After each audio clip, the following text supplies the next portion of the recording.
రాజుల మొదటి గ్రంథం 1వ అధ్యాయం 9వ వచనాన్ని మనం చదువుతున్నాం. అక్కడ ఒక బండ గురించి బైబిల్ సెలవిస్తుంది. 1 Kings chapter 1 and verse 9. Adonijah ఏన్రోగెల్లు సమీపమందుండు జోహేలెతు అనే బండ దగ్గర గొర్రెలను ఎడ్లను క్రొవ్విన దూడలను బలిగా అర్పించి రాజకుమారులకు తన సహోదరులనందరినీ యూదావారగు రాజు యొక్క సేవకులనందరినీ పిలిపించెను గాని ప్రవక్త గారైన నాతాను గారిని బెనాయానును దావీదు యొక్క శూరులందరినీ తనకు సహోదరుడైన సొలొమోనును కూడా ఏం చేయలేదట, పిలవలేదు. సరే, ఈ అధ్యాయం యొక్క నేపథ్యాన్ని మనం గమనిస్తే అందరూ చెప్పండి, అతని పేరు అదోనియా. చెప్పండి, అతని పేరేంటి? అదోనియా. దావీదు యొక్క కుమారుడు రాజు అయిపోవాలని నిర్ణయించుకున్నాడు. ఇది దావీదు నిర్ణయం కాదు, తన సొంత నిర్ణయం. దావీదు ప్రణాళిక కాదు అదోనియా రాజు అవ్వాలని. దావీదు ప్రణాళిక ఏంటంటే సొలొమోను ఏమవ్వాలని, తన తర్వాత రాజు అవ్వాలని, తన తర్వాత రాజ్యాన్ని పాలించాలని దావీదు యొక్క నిర్ణయం. అయితే అదోనియా కంగారు పడిపోయాడు. సొలొమోనుకి రాజ్యం దక్కకూడదని ఆశించి అదోనియా తనకు తానుగా రాజు అయిపోవాలనే ఆలోచన కలిగి ఉండి కొంతమందిని తన పక్షంగా చేసుకుని ఆయన జోహేలెత్ అనే బండ దగ్గరికి వచ్చేసి అక్కడ గొర్రెలను బలిగా అర్పించేసి తాను రాజుగా ప్రకటించుకోవాలనే ఆలోచన కలిగి ఉన్నాడు. ఈ లోపల నాతాను గారికి ఈ విషయం తెలిసి బత్షెబాను దావీదు దగ్గర పంపించి అసలు నిర్ణయం ఏంటో దావీదు నుండి రాబట్టిన తర్వాత సొలొమోన్ని రాజుగా చేశారు. ఇది రాజుల మొదటి గ్రంథం 1వ అధ్యాయంలో చరిత్ర అంతా కూడా క్లుప్తంగా మనం మాట్లాడుకోవాలంటే, ఈ జోహేలెత్ అనే బండ దగ్గర అదోనియా బలులు అర్పిస్తూ ఉన్నాడు. ఈ జోహేలెత్ అనే మాటకు అర్థం ఏంటి అంటే, బైబిల్ యొక్క అర్థాలు మనం గమనిస్తే జోహెలెత్ అనే పదానికి సర్పములుండు స్థలము అని అర్థం. చెప్పండి, ఏముండే స్థలం అట? సర్పములుండే స్థలం, పాములుండే స్థలం అని. మొన్న ఒకళ్ళు ఎవరో ఊరెళ్ళారట. ఊరెళ్ళిన తర్వాత మరి ఎన్ని నెలలు బయట ఉండిపోయారో తెలియదు. ఒక్కసారి వచ్చి అలా తలుపు తీగని ఇంటి నిండా ఏమున్నాయట? పాములు ఉన్నాయట. ఇప్పుడు వీళ్ళు బయటికి వెళ్ళిపోయేసరికి ఆ పాములు 1-2 చేరి అలా అలా అలా మొత్తం ఇల్లంతా పాములు అయిపోతే ఒక్కసారి తలుపు తెరవగానే అంతకుముందు చక్కగా చెలగ్గా ఆడుకున్న పిల్లలందరూ ఆ హాల్ అంతా పాములతో నింపబడి ఉన్నప్పుడు పరిగెత్తారు మళ్ళీ ఊరు వదిలేసి. చాలా జీవితాలు జోహెలెత్లాగే ఉన్నాయి. జోహెలెత్ అనే బండ సర్పములుండు స్థలము, పాములుండే స్థలము. నేనేదో భయపెట్టాలని మాట చెప్పట్లేదు, కానీ పాము అంటే భౌతిక సంబంధమైన సర్పాల గురించి నేను మాట్లాడడం లేదు. బైబిల్ గ్రంథంలో ఆది సర్పం అని పిలువబడిన ఒకడు ఉన్నాడు. చెప్పండి, అతని పేరేంటి? సాతాను. మనుషుల్ని ఏం చేస్తాడట? మోసం చేస్తున్నాడు. సర్పము తన కుయుక్తి ద్వారా హవ్వను ఏం చేసిందట? మోసపరిచింది. మీరు అలా మోసపడకుండా ఉన్నట్లుగా క్రీస్తులో మీరు నిలిచి ఉండాలని పౌలు భక్తుడు కూడా ఆ మాట కూడా రాసుకుంటూ వచ్చాడు. సర్పము మోసం చేసిన విధానం మనం గమనిస్తే, హవ్వను దేవుడు లేదా ఆదాము హవ్వలను దేవుడు నియమించి ఏదైనా తోటలో పెట్టి సమస్తాన్ని ఇచ్చాడు వాళ్ళకి. ఈ మాట నాతో అందరూ చెప్పండి, దేవుడు అన్నీ ఇచ్చాడు కానీ ఒకటి ఇవ్వలేదు. ఇప్పుడు మనిషికి ఏం కావాలట? అదొకటే కావాలట. ఇప్పుడు ఇచ్చినవన్నీ అక్కర్లేదట. మానవ దృష్టి ఎప్పుడు కూడా అంతే. దేవుడు ఏదైతే వద్దన్నాడో, నో అంటాడో దాన్ని చేయాలనే ఆలోచన మనిషిలో. ఆనాడు ఫర్బిడెన్ ఫ్రూట్ ఆదాము హవ్వల జీవితాల్లో ఉంది, అది ముట్టొద్దు అన్నాడు దేవుడు. ఈరోజు మన జీవితంలో కూడా ఉన్నాయి అవి. ముట్టకూడనివి కొన్ని ఉన్నాయి, నువ్వు ముట్టడానికి వీల్లేదంతే. అది ఎందుకలా ముట్టకూడదండి, అది ఎందుకలా చేయకూడదండి అని క్వశ్చన్ వేయడానికి ఇంకా అవకాశం లేదు. దేవుడు వద్దన్నప్పుడు వద్దంతే.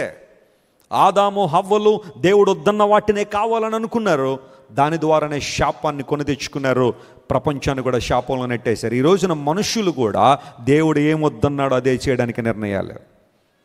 బ్లెస్సీ వెస్లీ గారు, నేను మా పిల్లలతో పాటు మొన్న అమెరికాలో ఉన్నప్పుడు, అమెరికాలో మేము లాస్ ఏంజలీస్లో ఉన్నాం ఒక 3 days.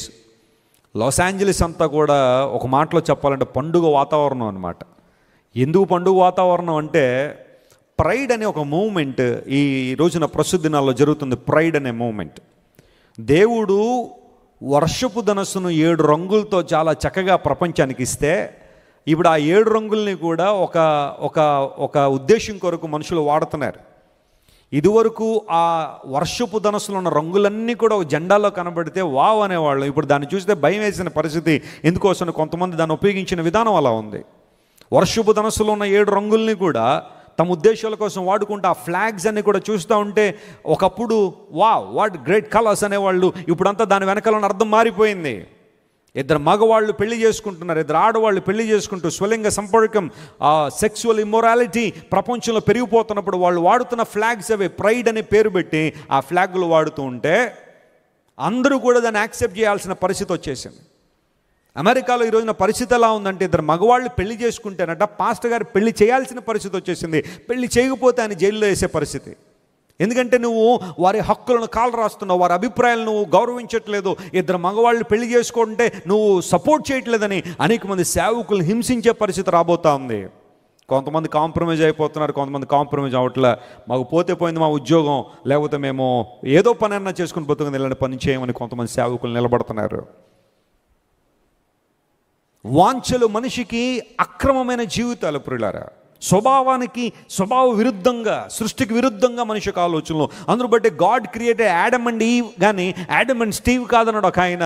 దేవుడు ఒక స్త్రీని ఒక పురుషుని చేశాడు, కానీ ఇద్దరు పురుషుల్ని చేయలేదు ఆయన, ఇద్దరు స్త్రీల్ని చేయలేదు ఆయన. మొదట్లో వైవాహిక వ్యవస్థ, కుటుంబ జీవితం, ఒక పురుషుడు ఒక స్త్రీ కుటుంబ జీవితాన్ని జీవించి బిడ్డలను కని ఈ భూమిని నిండించాలని దేవునికి ఆలోచన అయితే, ఈ రోజున మనిషి దేవుని వాక్యాన్ని విరుద్ధంగా ప్రవర్తిస్తున్నాడు. ఇద్దరు మగవాళ్ళు పెళ్లి చేసుకోవడం, ఇద్దరు ఆడవాళ్ళు పెళ్లి చేసుకోవడం. మేము ఆ పరిస్థితి అంతా చూస్తూ ఉంటే బ్లెస్సీ గారు, ఏమంటే నాకు చాలా ఇబ్బందిగా ఉందండి ఈ పరిస్థితి అంతా. ఏంటండి నగరం అంతా ఎలా ఉంది, ముసలోళ్ళు ఉన్నారు దానిలో, 60-70 సంవత్సరాలు ఉన్నవాళ్ళు కూడా ఇద్దరు మగవాళ్ళు జంటలు వేసుకుని వెళ్ళిపోతున్నారు. ఏంటంటే వాళ్ళిద్దరు వైఫ్ అండ్ హస్బెండ్ లేట. ఓ చిన్నపిల్లని ఎవరిని అడాప్ట్ చేసుకుంటారు. స్కూల్కి వెళ్ళిన తర్వాత ఆడంటాడు, ఈయన మా మమ్మీ, ఈయన మా డాడీ అండి.